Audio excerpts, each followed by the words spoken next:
देखिए sir, electrostatic का topic मैंने स्टार्ट किया था, रिवीजन करा रहा था मैं इसका। ठीक है, तो इसमें आप ध्यान दीजिएगा। इससे पहले अगर आपने पहले वाला लेक्चर नहीं देख रखा है ना, पहले उसको देखिए फिर इसको देखना। आप यहाँ तक मैं क्वेश्चन करा चुका हूँ, इसमें ये करा चुका हूँ सारे क्वेश्चन। इसको आप देखिए, पहले प्लेलिस्ट में वो मिल जाएगा आपको। ठीक है, तो उसके बाद इसको आप करना। ठीक है, अब आप देखिए क्वेश्चन क्या है।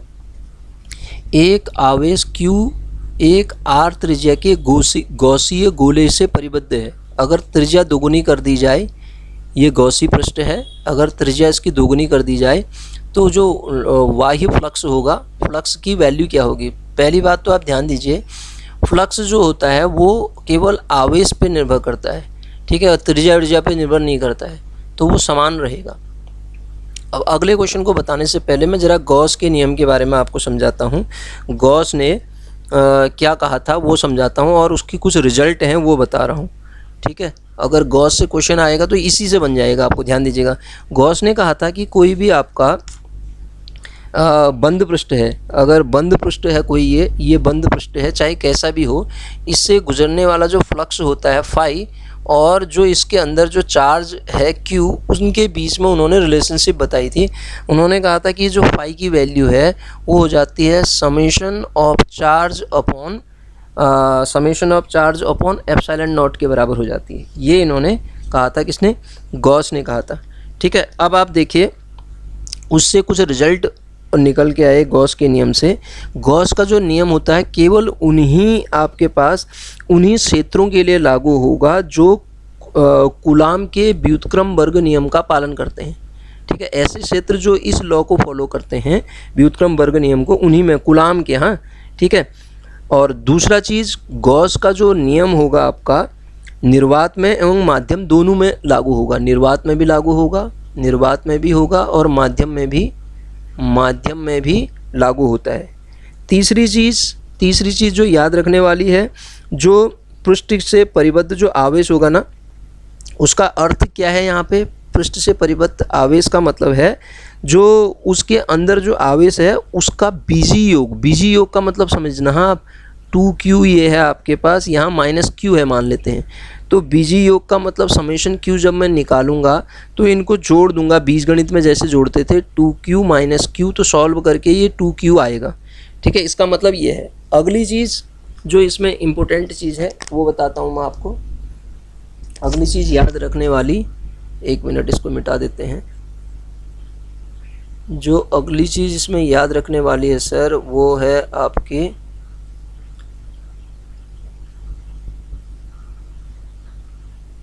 जी, अगली चीज़ ध्यान रखने वाली ये है कि जो गॉस का नियम है ना, बंद पृष्ठ पे निर्गत फ्लक्स है ना, बंद पृष्ठ है कोई, ये पृष्ठ है प्लस चार्ज Q कहा मैंने, और पृष्ठ ये है प्लस चार्ज Q कहा।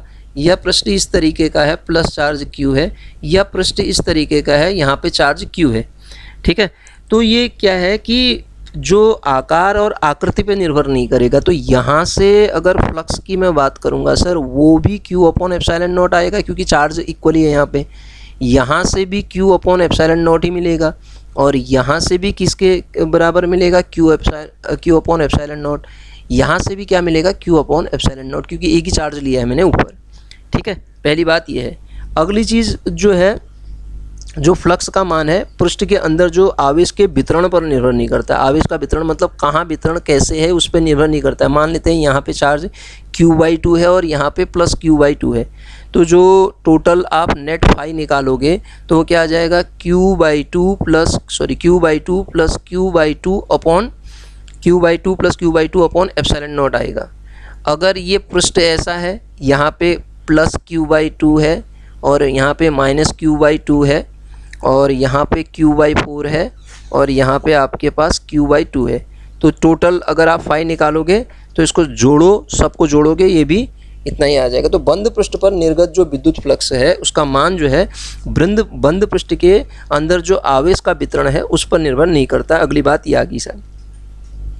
अगला फाई नेट की अगर हम बात करें तो बंद पृष्ठ के अंदर आवेश की स्थिति पर भी निर्भर नहीं करता। कहाँ पे रखा उससे कोई मतलब नहीं है, रखने तो जहाँ रखा है उससे कोई फर्क नहीं पड़ता है। अगला है फ्लक्स का मान आवेशों की मात्रा, प्रकृति और माध्यम पर निर्भर करता है। सर ये ध्यान दीजिए, क्वेश्चन बन जाएगा अपने आप ही। क्या बन जाएगा? जो ये फ्लक्स का मान है किस पर? आवेश की मात्रा पर निर्भर करता है। क्यू मात्रा पर, आवेश की मात्रा पर निर्भर करता है सर, पहली बात।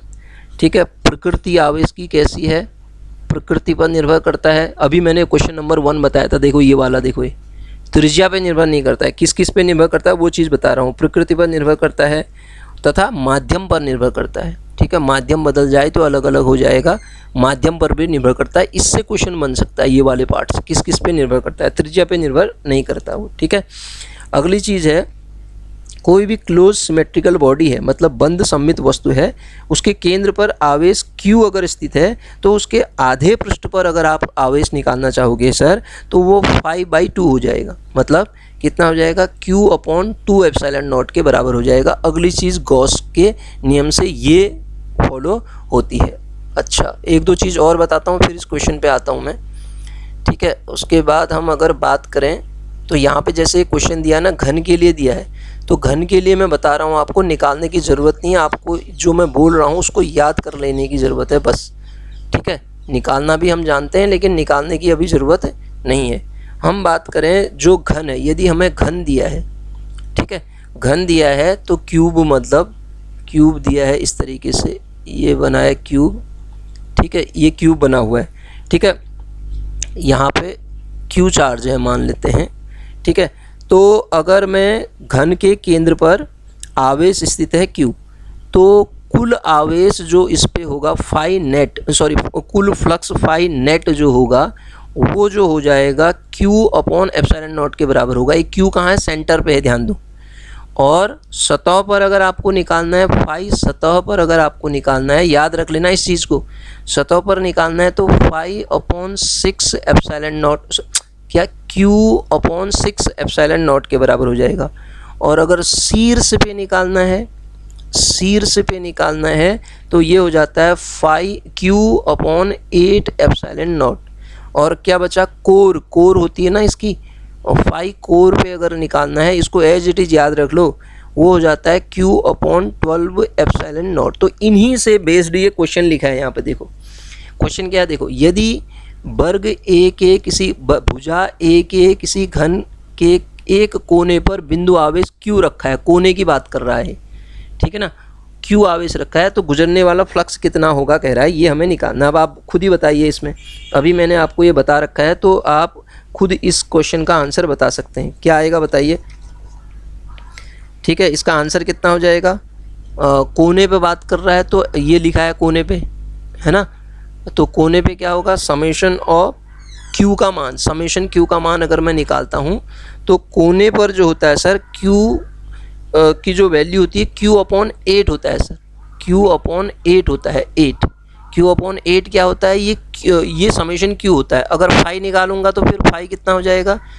Q/8 एप्सिलॉन नॉट, शीर्ष लिखा है ना कोना। ठीक है, तो इसका आंसर क्या आ जाएगा सर? बी ऑप्शन इसका सही हो जाएगा। डी क्यों लिखा है? बी ऑप्शन इसका करेक्ट हो जाएगा सर। कितना आ जाएगा? Q/8 एप्सिलॉन नॉट के बराबर हो जाएगा। ठीक है, ये चीज़ें समझ में आई आपको? तो ये अगर आपका गॉस से क्वेश्चन पूछता है तो जो मैंने फैक्ट समझाए ना आपको, इन्हीं फैक्ट को आप दिमाग में बैठा लो, आपको क्वेश्चन यहाँ से मिल जाएगा। ठीक है सर, अगला क्वेश्चन देखते हैं। अब अगला क्वेश्चन क्या कह रहा है?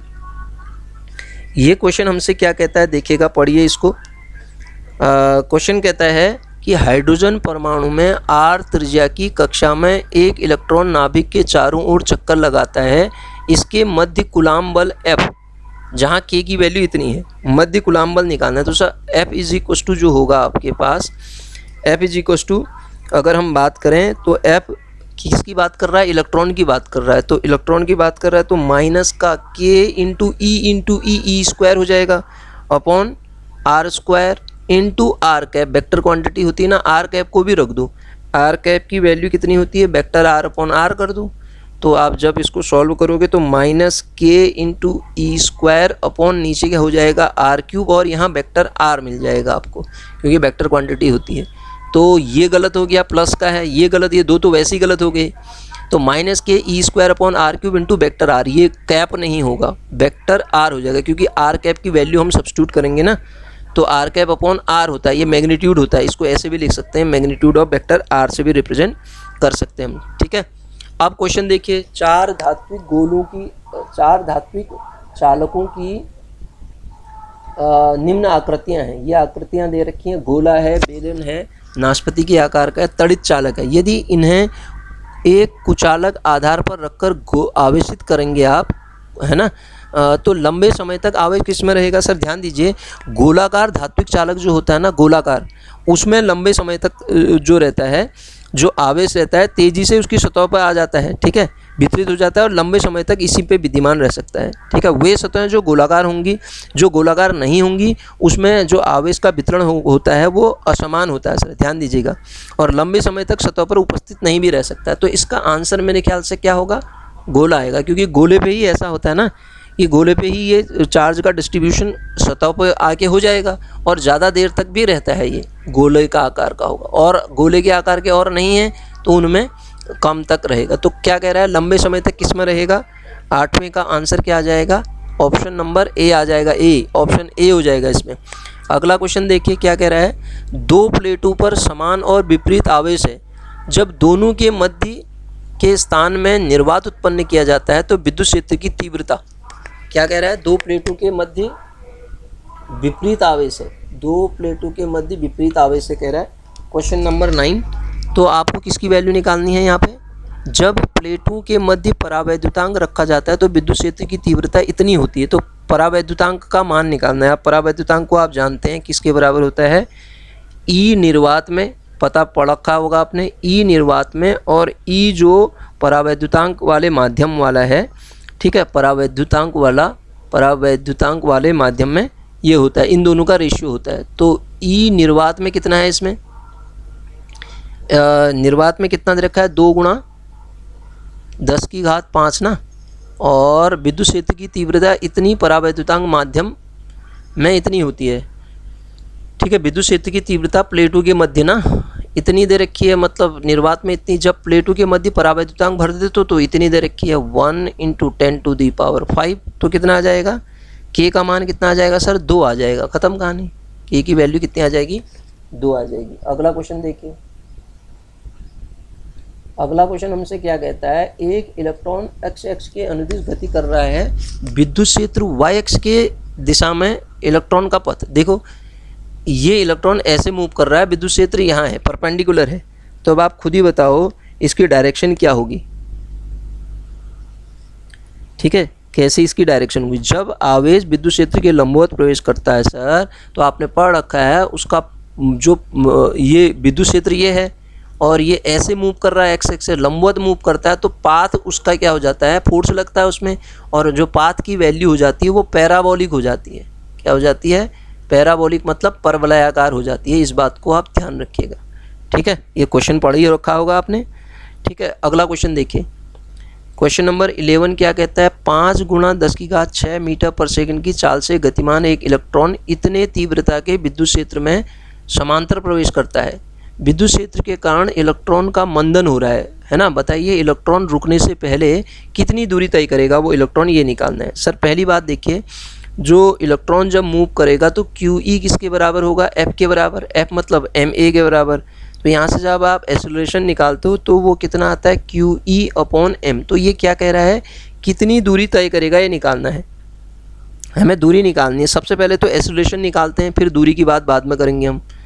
एक्सेलरेशन कितना होगा? एक्सेलरेशन होगा Q मतलब 1 Q × E ना, कितना दे रखा है? 1 × इतने चाल से गतिमान इलेक्ट्रॉन इतने तीव्रता के विद्युत क्षेत्र में, तीव्रता दे रखी है इतना। और अगर मैं Q की बात करता हूँ तो इलेक्ट्रॉन है तो 1.6 × 10⁻⁻⁻19 हो जाएगा। और आपके पास 1 × 10⁻³ ये दे रखा है, खाली 10⁻³ × 1 लिख देता हूँ, अपॉन मास इलेक्ट्रॉन का होता है 9 × 10⁻⁻31।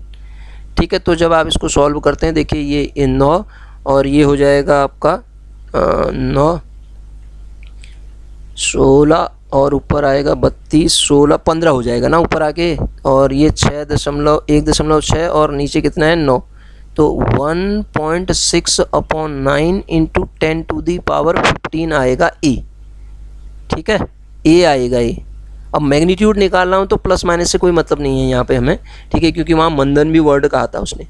और इनिशियल वेलोसिटी कितनी दे रखी थी उसकी, 5 गुणा, ये देखो ना कह रहा है इतने की चाल से, 5 गुणा 10⁶ मीटर पर सेकंड की चाल से वो एंटर कर रहा है। तो बाद में जब वो मंदित हो जाएगा, क्षेत्र के कारण इलेक्ट्रॉन में मंदन होगा, बताइए रुकने से पहले, रुकेगा तो वेलोसिटी कितनी हो जाएगी, 0। तो वो क्या लेगा, दूरी निकालनी है आपको, तो फॉर्मूला क्या लगेगा सर, v² बराबर u² माइनस 2as लगा दो। तो यहाँ से s की वैल्यू निकाल लो फिर। तो s की वैल्यू निकालोगे तो आपके पास ये तो 0 हो गया, तो s की वैल्यू कितनी आ जाएगी, v तो 0 है ना, s बराबर क्या आ जाएगा, u²/2a। ख़त्म कहानी, रख दो वैल्यू, a मैं निकाल चुका हूँ, u² की वैल्यू रख दो। तो जब सॉल्व करोगे इसको तो लगभग ये आएगा आपके, जब आप इसको फर्दर सॉल्व करेंगे तो ये आपके आ जाएगा 7 सेंटीमीटर के बराबर, ठीक है। सारी चीज़ें दे रखी इसमें, तो 7 सेंटीमीटर लगभग निकल के आएगा। ये क्या था वो, by the way formula S = U, मतलब कितना हुआ, 5 गुणा 10⁶ का स्क्वायर करोगे, अब ये कैलकुलेशन खुद ही करना पड़ेगा आपको, इंटू 9 अपॉन, वो नीचे से ऊपर लिख दिया मैंने ना, 2 इंटू कितना आ रहा था वो, 2 इंटू 1.6 इंटू 10⁻15 ही आ रहा था ना। तो इसको सॉल्व करोगे 10⁻, ये सारी कहानी अभी उसमें आएगी, जब सॉल्व करोगे तो सेंटीमीटर में कन्वर्ट करोगे, 7 सेंटीमीटर के लगभग ये आ जाएगा। अगला क्वेश्चन देखिए, समताप मंडल के ऊपरी भाग में विद्युत क्षेत्र किसके बराबर होता है, ठीक है। याद रखने वाली चीज़ है, समताप मंडल के ऊपरी भाग में जो विद्युत क्षेत्र होता है लगभग 100 वोल्ट पर मीटर होता है सर। कितना होता है, 100 वोल्ट पर मीटर होता है। अगला क्वेश्चन देखिए, अगला क्वेश्चन क्या कह रहा है हमसे, ये कहता है एक विद्युत द्विध्रुव के लंब द्विभाजक पर, विद्युत द्विध्रुव के लंब द्विभाजक पर, एक विद्युत ध्रुव के लंब द्विभाजक पर द्विध्रुव से r दूरी पर q है, एक बिंदु q है ना, r दूरी पर बिंदु q है। यदि द्विध्रुव आघूर्ण p हो तो q पर विद्युत क्षेत्र की तीव्रता किसके समानुपाती होगी, ये निकालना है सर। ये किसकी बात कर रहा है, लंब द्विभाजक का मतलब होता है सर, आपने अक्षीय और निरक्षीय स्थिति पढ़ी होगी ना, ये निरक्षीय स्थिति होती है। लंब द्विभाजक मतलब निरक्षीय स्थिति होती है, निरक्षीय ऐसा ही लिखते हैं ना, निरक्षीय स्थिति की बात कर रहा है। तो निरक्षीय स्थिति में आपको पता होना चाहिए, ये जो वैल्यू होती है कि डाइपोल मोमेंट के रिस्पेक्ट में kp/r³ के बराबर आती है, ठीक है। इसका मतलब E जो हो गया प्रोपोर्शनल टू P हो गया। ये क्या क्या कह रहा था, विद्युत क्षेत्र की तीव्रता समानुपाती किसकी होगी, P के। तो पहली बात तो ये हो गया P के, और R की पावर कितनी है यहाँ पे देखो, P तो है ही, यहाँ भी है P, यहाँ भी है, तो ये तो गलत हो गए दोनों के दोनों, इन दोनों में से कोई आंसर आ सकता है। अब दूसरा क्या है, R के इन्वर्सली प्रोपोर्शनल है Q पावर के, तो इसका ऑप्शन कौन सा हो जाएगा सर, डी ऑप्शन इसका करेक्ट हो जाएगा। अगला क्वेश्चन देखिए, अगला क्वेश्चन क्या कह रहा है, द्विध्रुव के निरक्षीय स्थिति पर द्विध्रुव आघूर्ण की दिशा में, क्या कह रहा है, द्विध्रुव की निरक्षीय, अब तो ये याद रखना पड़ेगा सर फॉर्मूला, द्विध्रुव की निरक्षीय स्थिति पर द्विध्रुव आघूर्ण और विद्युत क्षेत्र की दिशा के मध्य जो कोण होता है ना सर यहाँ पे, वो होता है 180 डिग्री का, ठीक है। इन दोनों के मध्य जो कोण होगा वो कितना होता है, 180 डिग्री का होता है सर। अगला क्वेश्चन देखिए, अगला क्वेश्चन हमसे कहता है, वायु में स्थित इकाई धनावेश से निकलने वाले संपूर्ण विद्युत फ्लक्स का मान, ठीक है। फ्लक्स क्या होगा, फाई = क्या होता है, E.ds होगा यहाँ पे, ठीक है, E.ds। जब E.ds निकालोगे, वायु में कह रहा है, वायु में इस धनावेश की बात कर रहा है, इकाई धनावेश की बात कर रहा है सर ये, तो यहाँ से कितना आ जाएगा, 1/ε0 × 1, ठीक है, इसके बराबर आ जाएगा। मतलब कितना, ε0 की पावर -1, 1/ε0 या ε0 की पावर -1 के बराबर हो जाएगा, ठीक है। इकाई धनावेश की बात कर रहा है, यूनिट तो कोई दिक्कत ही नहीं है। क्वेश्चन नंबर 16 देखिए क्या कहता है, एक आवेश Q बेलनाकार पात्र के खुले मुंह के केंद्र पर रखा है, पात्र की सतह से गुजरने वाला फ्लक्स कितना होगा, फ्लक्स जो सतह से गुजरेगा सर, Q/2ε0, ठीक है, बेलनाकार है, Q अपॉन 2 एप्सिलॉन नॉट के बराबर उसके सतह से जो फ्लक्स है वो गुजरेगा सर। ठीक है, तो ये हमने पूरी कोशिश की थी आपको इलेक्ट्रोस्टैटिक को रिवाइज कराने की। ठीक है, तो एक रिवीजन आप लगा सकते हैं, जितना आपको पढ़ रखा है वो रिकॉल हो जाएगा इससे बस। ठीक है, तो कोई चीज़ इसमें से अगर एग्ज़ाम में आ गई तो आप कर ले जाएंगे, बाकी आपने पढ़ाई होगा ये चीज़ें तो आपको देखनी ही पड़ेंगी, ये ज़रा आपका रिकॉल हो जाएगा। तो इसको आप एक बार देख लीजिए बढ़िया तरीके से। दोनों लेक्चर, एक पहले कर रखा है एक बाद में, तो इन दोनों लेक्चर्स को आप देखिए पहले आराम से। ठीक है, तो पहले वाला लेक्चर को देखिए आप। पहला लेक्चर अगर नहीं देख रखा है तो उसमें मैंने ये बता रखा है कि चार्ज के बारे में समझा रखा है उसमें, और उसके बाद ये विद्युत क्षेत्र की तीव्रता के बारे में समझा रखा है। ये क्वेश्चन था उसमें एक, देखो तो ये क्वेश्चन एक्चुअली हमने पुराना पहले लेक्चर पढ़ाया था मैंने एक लेक्चर, उसमें इस क्वेश्चन को बताया भी था आपको। एक्चुअली ये क्वेश्चन मैंने वहाँ पे इस तरीके से कराया था कि आपके पास अगर चार्ज का डिस्ट्रीब्यूशन, ये फोर्स के लिए पढ़ाया था मैंने क्वेश्चन एक्चुअली। ठीक है, फोर्स के लिए क्वेश्चन पढ़ाया था, यहाँ पे इसने इस तरीके से भी दे दिया है। फोर्स के लिए वो क्वेश्चन क्या था, अगर दो सजातीय आवेश Q1 और Q2, आपको मैं एक बार और समझाने की कोशिश करता हूँ। दो सजातीय आवेश Q1 और Q2 जो हैं कुछ दूरी पे रखे हुए हैं। ठीक है, Q1 Q2 कुछ दूरी पे स्थित है ना, और तीसरा आवेश मान लेते हैं Q है, तीसरा आवेश क्या है, Q है। ठीक है, मध्य यहाँ पे किस जगह पर रखा जाए तो दोनों आवेशों में जो परिणामी बल हो जाए वो शून्य हो जाए, ये पढ़ाया था मैंने। तो वो उसके लिए जो वो डिस्टेंस निकालनी थी सर, डिस्टेंस D बराबर कितना आती थी, अगर आप इन दोनों को कुछ दूरी मान लें, कुछ दूरी पे है, मान लेते हैं ये कितने दूरी पे हैं, ये R दूरी पे हैं, तो मैंने आपको बताया था जो डिस्टेंस निकल के आती थी वो R upon under root of Q1 upon Q2 का मॉड, Q1 अपॉन Q2 का मॉड प्लस 1 आती थी। अगर ये समझाती है मतलब एक ही जैसे हैं, और अगर ये आवेश एक साइड पॉजिटिव एक नेगेटिव है तो Q आवेश को किस दूरी पर रखें कि उन पर फोर्स 0 आ जाए, तो वो जो डिस्टेंस निकल के आती थी वो हो जाती थी R upon under root of इन दोनों का मॉड Q1 अपॉन Q2 का मॉड -1। तो ये इसी तरीके से, ये तो फोर्स के लिए था, ये क्वेश्चन भी वही है। यहाँ पे कौन सा क्वेश्चन था, हाँ यही है। ठीक है, ये क्या है, विद्युत क्षेत्र की तीव्रता कह रहा है। अगर फोर्स तो तीव्रता और उसमें अंतर क्या आता है, यहाँ पे चार्ज से ही रिलेटेड होगा। ठीक है, तो वो भी इसी फॉर्मेट में निकल जाएगा आपका। ठीक है ना, तो ये क्वेश्चन था वो।